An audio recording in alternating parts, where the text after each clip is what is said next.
अब की बेर का दीपावली में ढेरे पटाखा किनल जाई। कितना पैसा लियाइल बड़ा तू पैसा के बात करत रह, वो हमरा लगे।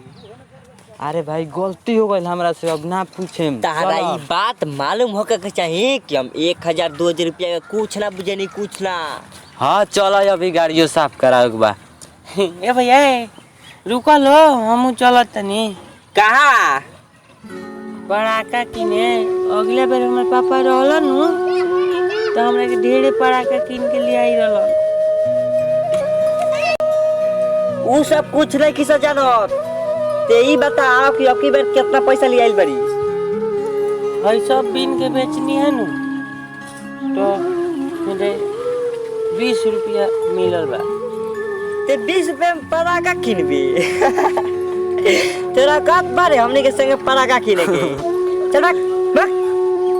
रुका मर्दे रुका देख, हमनी के तोरा के अपना संगे ले जाम सब। बाकी है गाड़ी बिया नु एकरा के ते साफ कर दे। ठीक बा भैया, हम गाड़ी साफ कर देतनी, बाकी हमरो के अपना संगे ले चले में। हाँ ठीक बा, कर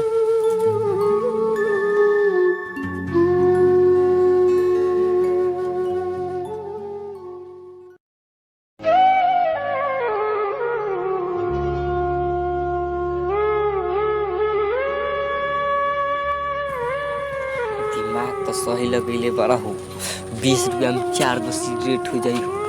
हाँ मर्दे देखा ना अभी हम एकरा से का करवाओ तुझे पता। हाँ तो ठीक है बा, खाली साफ कर लगे तो ओकर बाद 20 रुपया वो ठग ले जाई।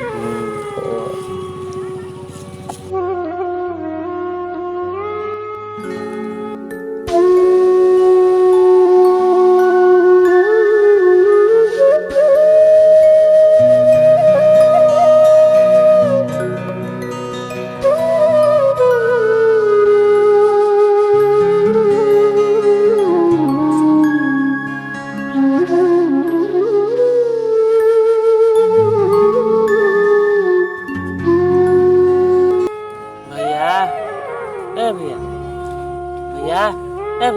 का साफ कर दे। पार्टनर सफाई तो बड़ा बढ़िया करता रे, बाकी हमनी के जूतो बड़ा गंदा भइल बा। अब तनी हमनी के जूतो साफ कर द, बड़ा गंदा भइल बा। ताकत के बड़ो साफ करो। ठीक बा साफ कर देतनी।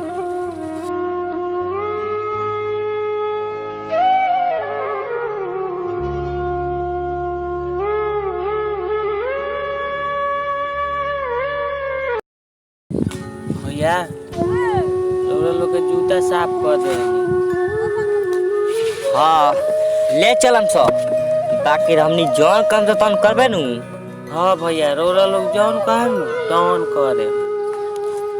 तो देख हो दे एगो लड़की जाती है न, तो ते यही जी से दौड़ के जो आ ओकरा पीछे हाथ से एक चाटी मार के आओ।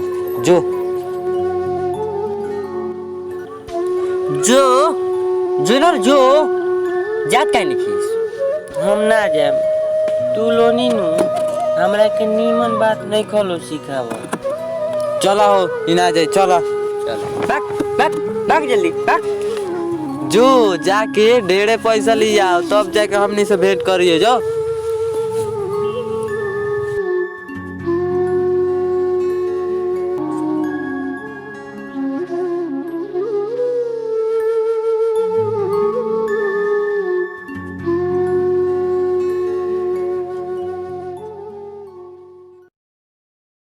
बताओ है पुल के दशा एकर कौनो देख रेख नहीं है। महीनवा दिन का तालाब खाती चलिए तेरे मालिक पैसा दे दी। मालिक हाँ कम मिली लाई है आगे काम करती है। देखो दीदी 3 करे वो काम करते नहीं करते। ऐसे का लिख देगा। मालिक काम दे दीदी, काम दे दी। हमरा लगे एको गो पटाखा नहीं के दीदी, काम दे दी। तो का हम बम्बई नहीं आइटम बम्बई का फूट जाए तेरा खाती। मालिक काम दे दी, हमरा गांव के लइकन हम पटाखा ना छोड़ी नहीं तो हमरा के बहुत ही गावे लगन। काम दे दी मालिक। ये काम ना कर बाबा दे दी अरे आ गया यार दे दी गोड़ धर दे दी हाय फट फट हाय हट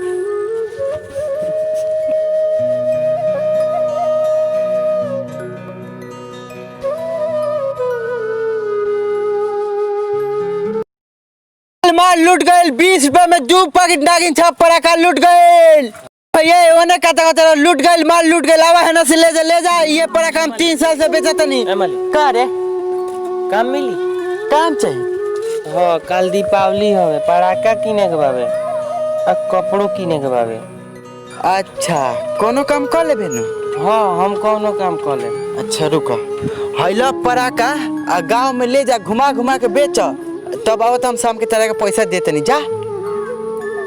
जा ना जा मर्जी जा ठीक बा मालिक हम जाते नहीं बेच के अब पैसा लेके आए मैं हाँ ठीक बा जा जा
अरे होय देखो हो ई तो हमनियो ले ज्यादा पराका किनले बा। अरे हाँ हो लागत लमहर हाथ मार ले बा चलो तनी एकर हिसाब कइल जाओ रे ई कहां से हाथ मोड़ ले इतना हाथ नहीं की मरले ई हमरा काम मिलल बा दिन भर में सब पटाखा बेच देम नु तो हमरा पैसा मिली